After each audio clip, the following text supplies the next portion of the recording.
It's WestfordCAT News 2020 Year in Review. January.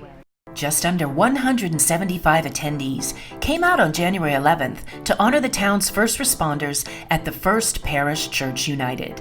This was the third consecutive year the event was held. It was Select Board member Scott Hazelton who pushed for the recognition dinner after seeing it done in the New Hampshire town where he grew up.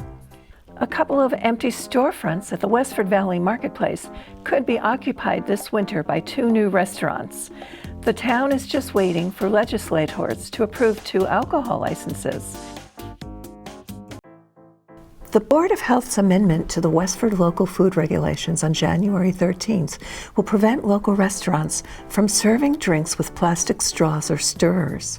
But the action wasn't enough to satisfy environmental activist Richard Coleman, the resident responsible for banning plastic bags in 2019.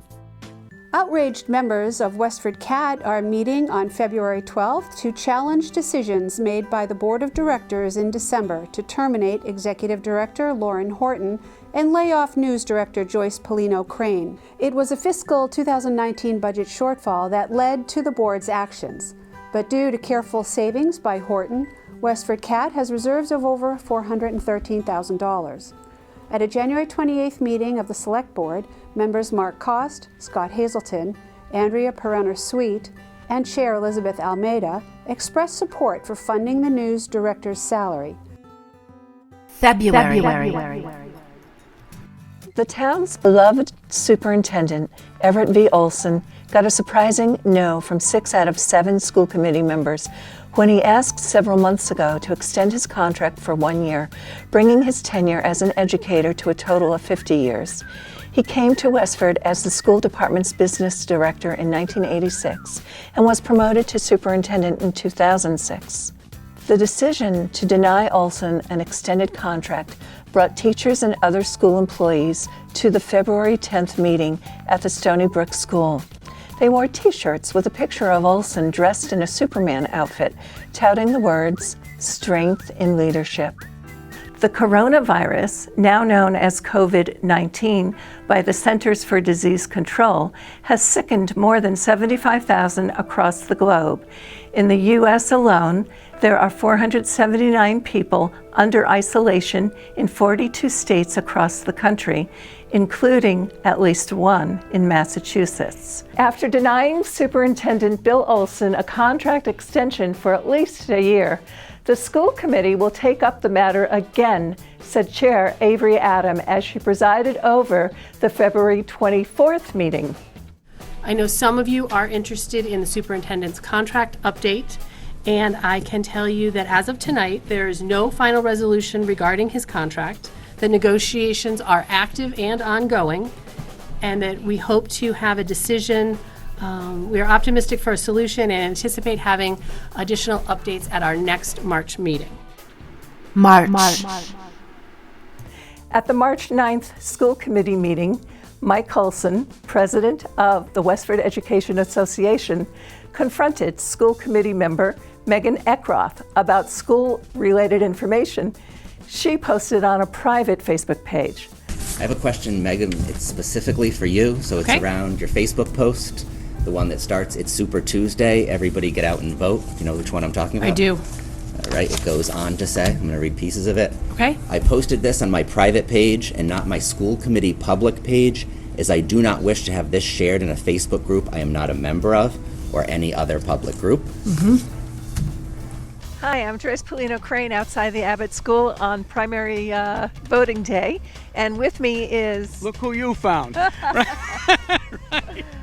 I'm the news director at WestfordCAT. I'm Dennis Galvin. I'm the Republican State Committeeman for the district. And look at the signs he's holding on voting day. Yeah. The President Donald Trump, and myself, and Ms. Kathy Lynch, who's running for the contested seat for the state committee, for the Republican State Committee woman seat. I voted in the Democratic primary. I voted for Bernie today.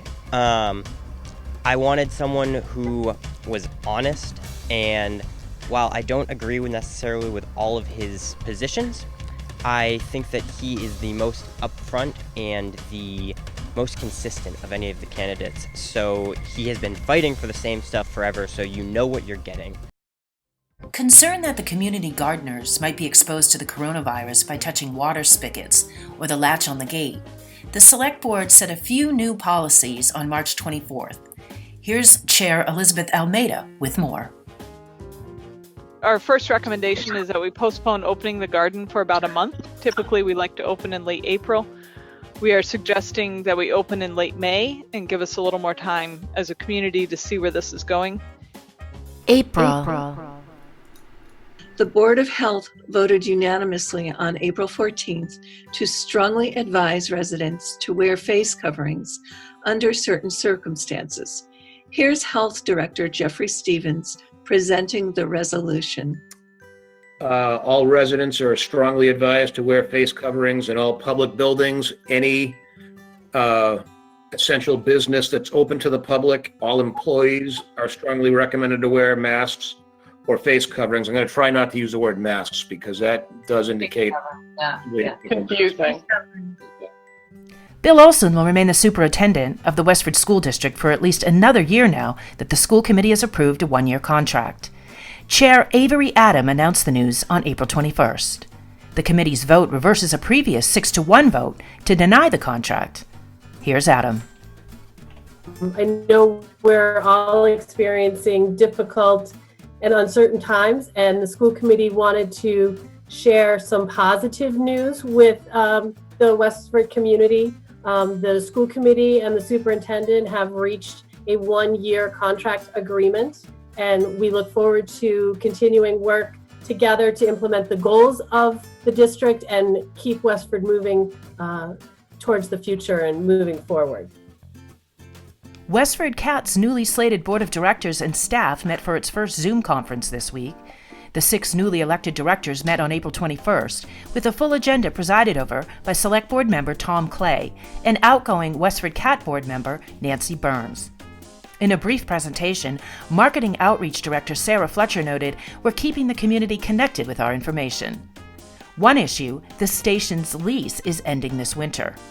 Elected to 1- and 2-year terms were Jack Wang, Treasurer, Christy Bates, President, Susan McNeil-Spooler, Vice President, Diane Wood, Clerk, and members Marilyn Cattler and Bob Jeffries, a former Select Board member. 3 liaisons from the Select Board, School Committee, and Neshoba Tech will also serve as directors. The Board of Health on April 27th voted unanimously to close the town's skate park, leave the Freeman Rail Trail open, and delay opening tennis courts for 2 weeks as the shadow of COVID-19 hovers over the globe. That vote was sandwiched between discussions on whether to make face masks mandatory inside buildings. May. Beginning May 6th, Governor Charlie Baker ordered the use of face coverings when in public. This order requires that people over the age of 2 wear a face covering in public when social distancing is not possible.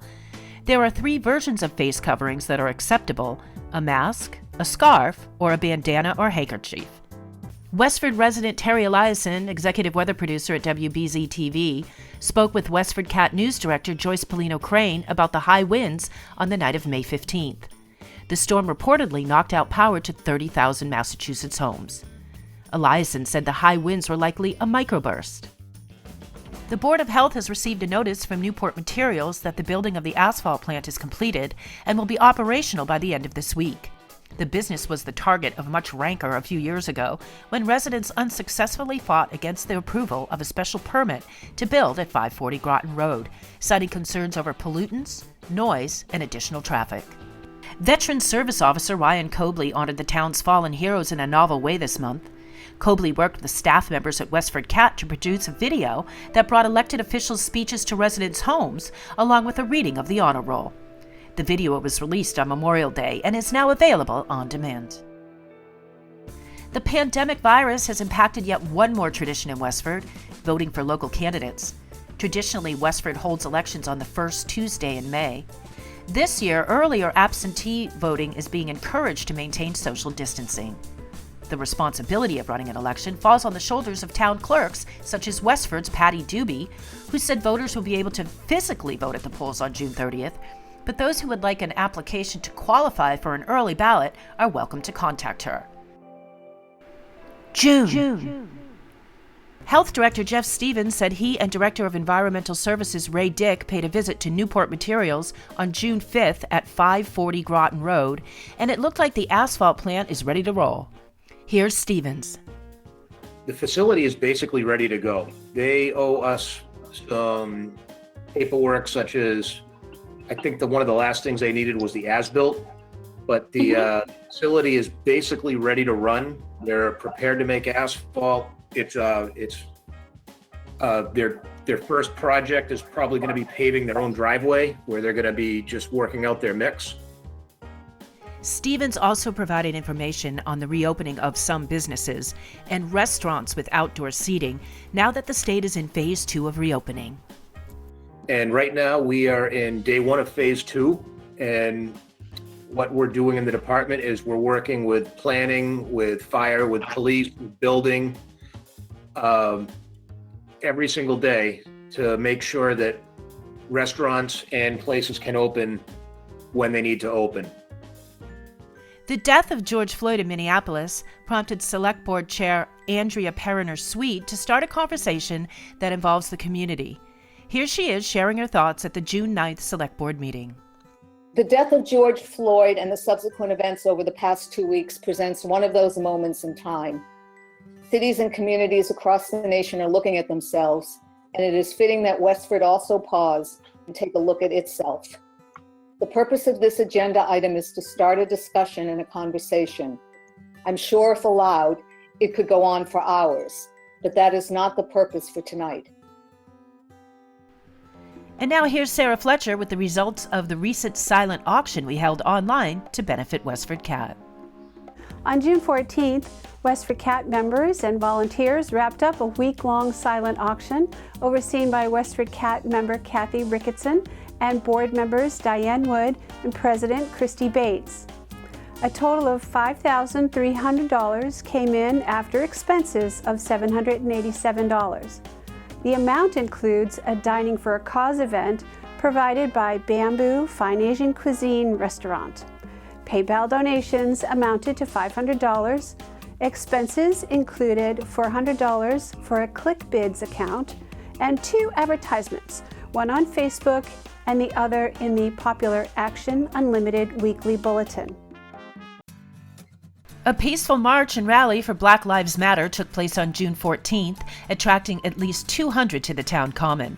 A post by Catherine Doucette for help in planning a rally was answered by Emily Gilstrap. Together, they invited speakers U.S. Representative Lori Trahan, civil rights activist Roland Gibson, and Loving Ski Jasmine, who is an organizer, activist, and ordained minister.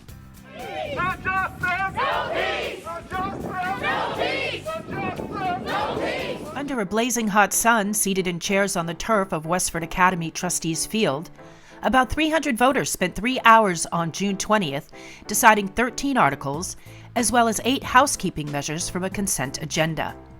The annual town meeting meets on the 4th Saturday in March inside the Abbott School gym. But under COVID-19, social distancing regulations made it impossible for voters to assemble inside. The goal was to approve the town's fiscal 2021 budget beginning July 1st. July. With the fiscal year having closed on June 30th, Westford voters said goodbye to former Select Board member Elizabeth Almeida. Almeida served 1 3-year term, but she made a big impact on the town and how the board communicated with residents. Almeida started off her term by initiating an event with Director of Finance Dan O'Donnell that was designed to teach taxpayers about the municipal budget. Over the past year, she served as chair.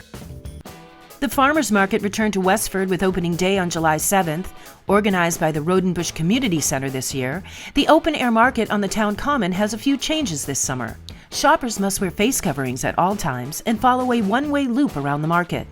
Yellow ropes keep vendors and patrons a safe distance apart, and touchless shopping is required.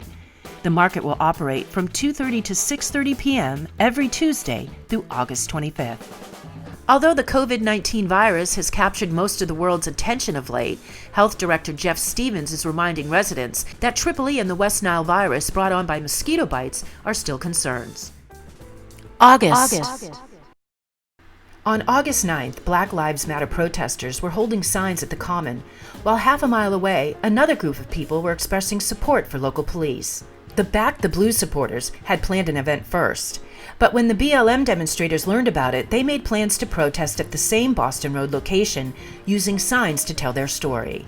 Organizer Unity Bott told WestfordCAT News that she had received threats, so her group of 20 stayed in the Common, where she said they'd be safer. The demonstrators called out the names of Black victims.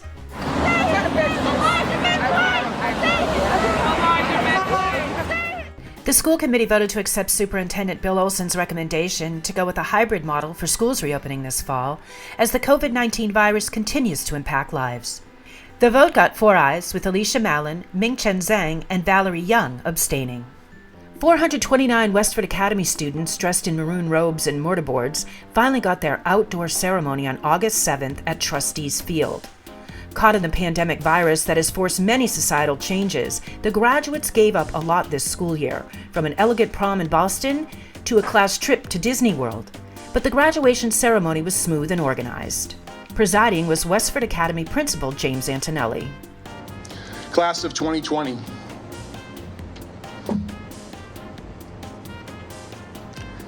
You have endured so much. You have kept your head held high, and you have persevered together. WestfordCAT teamed up with 2 members of the class of 2020 to provide a virtual tour of Westford Academy for incoming freshmen. The video recordings by Nick Woodbury were done over June and July using the presentation talents of Lucy Shao and Alicia McKenzie, both members of the class of 2020. The 9.5-minute tour provides an exhaustive viewing of the building. Select Board members on August 25th unanimously approved the formation of a 9-member Diversity, Equity, and Inclusion Committee with a proposed charter and criteria for choosing candidates. Members will report to the Select Board and the School Committee. Here's Select Board member Tom Clay proposing a charter for the group. The committee will identify needs around fostering acceptance and valuing diversity and discourage prejudice and discrimination against any person, group, or any other status protected by law on account of race, creed, color, income, religion, national origin, ancestry, gender, sexual orientation, veteran status, age, or disability. Just before the champion oak tree next to the library was cut down for safety reasons on August 19th, WestfordCAT production coordinator Patty Stocker spoke with library director Ellen Rainville. Yes, we will be saving parts of it. Yes, we will have some kind of souvenirs or a fundraiser from it. Those will be completely dependent on the quality of the wood or the branches or what we can keep. And we do hope, to leave a fairly high amount of the hollow stump. And, potentially this will be a reading bench or something in the future, and we can have outdoor events out where the tree was. A celebration of the 100th anniversary of women's suffrage drew a crowd to the Common on August 23rd, where a group of women known for their groundbreaking roles in town were honored and recognized. They were former town moderator and former Select Board member Ellen Hardy, Select Board Chair Andrea Perner-Sweet, community activist Emily Teller, first female chair to the Select Board and female interim town manager Madonna McKenzie, and newest Select Board member Anita Tonakarn-Wynn. September. A reminder that our coverage of the 9/11 ceremony held at the Town Hall courtyard is online at westfordcatnews.org. Speakers included Congresswoman Lori Trahan, State Representative James Arcero, and Select Board Chair Andrea Perner-Sweet. WestfordCAT participated in the Road and Bush Community Center's annual yard sale on September 19th, selling donated games, jewelry, and other items for the 4-hour event. The TV station is raising money to bridge a budget gap for the current fiscal year. Here's Acting Executive Director Sarah Fletcher. WestfordCAT volunteers raised $607 at the Road and Bush Town-wide yard sale. A wide variety of donations came in from the community, which helped us raise $363 on the lawn at Frost School, as well as an additional $244 online at our virtual yard sale. We are so fortunate to have such strongly engaged board members and so many volunteers helping to raise money for WestfordCAT. Hi, Patty Stalker here from WestfordCAT. We're starting a new series at the station, which will focus on regional artists that are scheduled to display their work at the Parish Center for the Arts Artist of the Month exhibitions. I recently spoke with Nancy Rich, a seasoned and talented photographer from Natick, Massachusetts, who has exhibited extensively throughout New England. Despite the complexities of keeping students safe from the pandemic virus, school is back in session this week. And after a protracted discussion on September 14th between school committee members, Westford Academy Principal James Antonelli, and Athletic Director Jeff Bunyan, high school sports are back, but student athletes will be required to follow new regulations and schedule changes. A rally arranged by a Westford resident and her friend never got off the ground on September 19th, despite the women's best efforts. Erin McConnell, 30, and Chris Ann Landry, 35, of Merrimack, New Hampshire, arrived at the town common just after 12 p.m. on September 19th, carrying signs saying "Save Our Children" and "Defund Hollywood." Leading up to the rally, Westford residents expressed concern that the two women were connected to a nationwide movement called QAnon. October. Black bear sightings are happening around town lately. A foursome of junior Girl Scouts from Troop 69104 made a video about what to do if you unexpectedly come upon a bear. The Scouts were working toward a bronze award. Here's a clip from the video they made with kudos to the actor who played the bear. Now, if you come face to face with a bear, you stand your ground, never run away. Make yourself as big as possible and try spreading out your arms and legs. Remain calm. WestfordCAT is capturing history by interviewing key members of the community. In this video, WestfordCAT Academy Principal James Antonelli reflects on the 5 generations of buildings that housed the high school from its early beginnings to today. You know, you started off with the Westford Museum, you went to the Rodenbush, you went to the 3rd generation, the Abbott School, 4th generation here, and now currently I am seated at the 5th generation Westford Academy. Under a blue sky, cool temperatures, and occasional winds, special town meeting opened on October 19th at 9 a.m. By 4 p.m., all articles had been acted upon and the meeting ended. Hot button topics included the following. Article 5, that the town appropriate $1,344,152 in community preservation funds to build a new amenities building at the Westford Academy Trustees Field. The sign on the lawn didn't say vote for Biden or vote for Trump. The message had nothing to do with politics. It simply said, public leaf jumping pile. So when 8-year-old Gracie Frost approached the Main Street front yard, she took full advantage of the leaf pile Ellen Hardy had just created. Hardy said she had just finished raking the leaves and thought it would be fun to create a pile, and Gracie was her first leaf jumper. Gracie's father, Josh, captured the experience on video and posted it to a Westford Facebook page, which reminded some of us how much joy can be found in a simple pile of leaves. November. Poll workers welcomed a steady stream of Westford voters on November 3rd, with all eyes on the presidential candidates, incumbent Donald Trump and challenger Joe Biden. As of Wednesday, November 4th, neither had been declared the winner. A candidate needs 270 electoral votes to win the presidency. But this presidential election was unlike any before it. Voters had the option to mail in or drop off their ballots in advance, placing a heavy responsibility on town and city clerks throughout the region.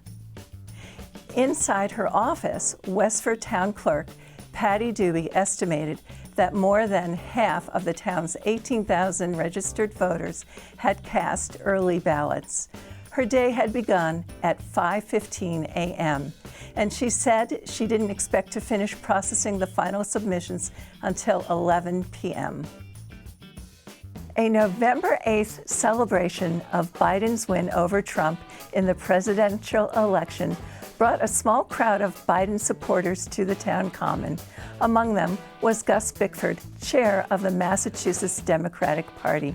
I spent a few minutes speaking with him.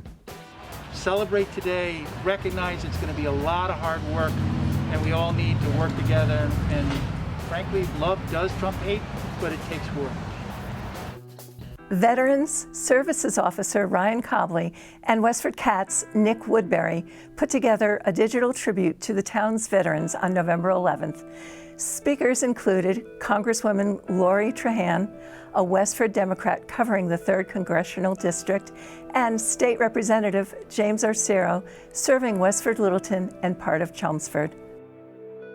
We thank our veterans of the past, present, and future. Please know that your bravery and sacrifice has not gone unnoticed. A survey completed on November 11th and distributed by members of the newly formed Diversity, Equity, and Inclusion Committee is providing insight into issues of race, equality, and overall diversity in town. Selectman Liaison Anita Tonakarn-Nguyen explained the purpose of the committee. The committee is going to be an advisory committee to the town, to the select board, and to the school committee. We want to see the committee help us identify the needs around fostering acceptance, full inclusion, hitting all of these different areas of diversity, and also take a look at our town policies and procedures, make recommendations to advance equity, and identify deficiencies or where there might be inequities. December. Santa arrived on November 29th at the town common by horse-drawn carriage provided by Emily Piper of Maker Farm in Pepperell. It was an unparalleled entrance that brought smiles to everyone attending. Bells rang across the common courtesy of the Bells of St. Matthew's from St. Matthew's United Methodist Church of Acton under the direction of Susan Lee. And everyone cheered when the tree lit up. The ceremony likely reminded all that the holidays are almost here. The Rita E. Miller School was briefly evacuated on November 30th when someone thought they smelled natural gas. Firefighters quickly ensured everyone that it was safe to return to their classrooms. Deputy Fire Chief Dan Britko said no action was necessary. On December 7th, Governor Charlie Baker announced a statewide return to Phase 3, Step 1 of the COVID-19 safety rules. This is due to decreasing hospital capacity and increasing community transmission of the virus. According to mass.gov, 300,000 dosages of the vaccine will arrive by the end of the month. It will be administered in phases, first to essential workers such as public health professionals, and next to essential contributors such as grocery store workers. On the other hand, Health Department Director Jeff Stevens said Westford is not likely to receive a delivery of the vaccine until the spring. Dovetailing with the rise in COVID cases was a 4-3 school committee decision to cancel all hockey and basketball activities for the year. The recommendation to eliminate the two sports this school year came at a point when the viral spread was rising just 2 weeks after families had gathered for Thanksgiving. But that decision led to the girls and boys hockey and basketball team members holding a rally on the Common on December 15th, urging the school committee to reverse its decision. Today, we're just out here. We want our season back. This is my last year ever playing hockey, I think. I just want to get out there, play with my teammates, play with the boys. That's just all we want. We just want to play. In its 11th year, Jim Arcero's annual Sun Santa Toys for Tots event was held a little differently. Instead of an indoor gala with gift baskets raffled off, silent auctions, and unwrapped toys dropped under the tree, Representative Arcero held a drive-through event on Saturday, December 12th at the Abbott School in Westford. Some notable in attendance were U.S. Congresswoman Lori Trahan, Middlesex District Attorney Marion Ryan, Middlesex County Sheriff Peter Katusian, State Senator Ed Kennedy, Andrea Perriner-Sweet, and Anita Tonicar-Nguyen from the Select Board, Westford Health Director Jeff Stevens, and of course, Santa Claus.